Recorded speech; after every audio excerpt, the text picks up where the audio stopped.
I came up in the internet era. I was able to, you know, yeah, I was able to, I'm like the last of the generation who was knocking on the doors and asking, can you come outside? You know what I mean? Like, there ain't no more of us. No more of that. Hell no, that's a wrap. You wouldn't even let your kids do that, would you? I wouldn't let my kid go up the street. Ain't no more of that. They ain't even trying to go outside. No, they want to play Fortnite. Yeah, They want to stay indoors on some G phone.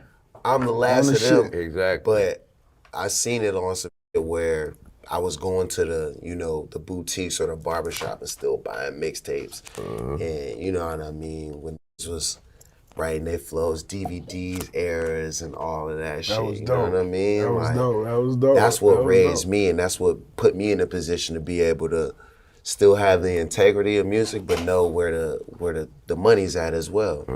You know what I mean? And that's what we doing right here now is we mixing the integrity with the business side. And that's what more people need to see. Definitely. Yeah. Sure.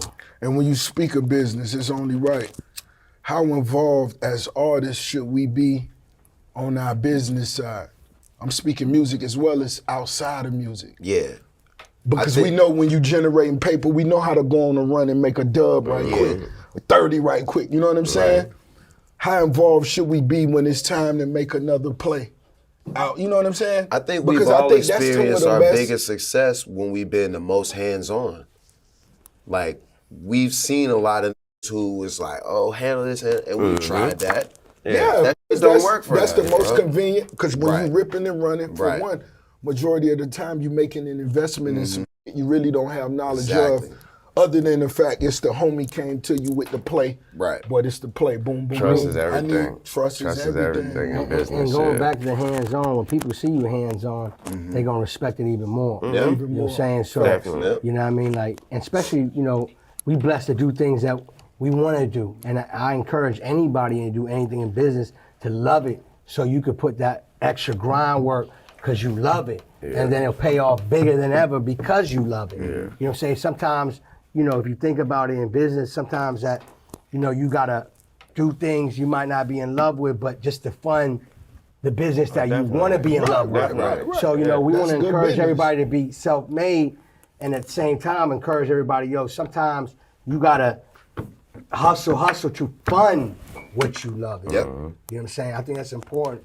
because, you know, this didn't happen overnight. No. You know what I'm saying? We put in that work to be able to say we want to do this and do that because we put in that grind. Absolutely. As far as hands-on in business, coming from under Stunner and Slim, I've literally never seen, they've never had a boss. And I've never seen them answer to no one. And so I always knew once, and then the way Baby is and the way Slim is, when they give you, it can be a light. When they give you something, they make sure you know it's yours. And they make sure everyone knows it's yours. You know, he gonna get on every interview and let you, look, the key, Wayne got the keys, he taking it, this all when it was Juvie, look, Juvie got when it was BG, look.